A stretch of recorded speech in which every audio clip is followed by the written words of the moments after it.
Ha, sen bana inanmıyorum ama düz bir aydan sonra nihayet ki sen evin təhvil verirəm, baxa bilərsən. Məhəbbət. Tabel, metlak, hamısı yüksək səviyyədə. Məhəbbət bunu ustalıqla iş görür, şairlə bir yerdə. Məhəbbət gözümü aça bilər ha. Yavaş yavaş yığışdır. Aç, gözünü aç, şoka tür.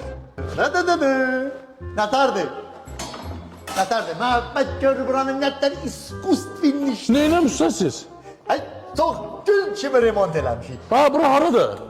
Ne var? Tanımır var. Tanımır ya. Sen buraya gelende sütunlar idi, lüt sütunlar. Şimdi Məhəbbət senin evini süper remont edildi şairden bir yerde.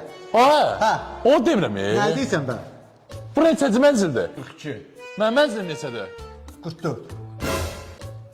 Ay senin buna bak ha, buna bak. Çıkal yandırmışık Eşar, kim verirsen. Bu gün kim ben ustalar tövmüştüm, bir brigadona bak gedirler ve dağılışırlar ya. Ha, siz onda əsas bunu eləmişsiniz. Arada bir əlavə işçi mənçin görmüsünüz. Ana varım çıkala göre, şair denen bir dene. Qəlbimdə təmir gedir. So, tamir gedirin anatomi. Aa. Ha, ne de?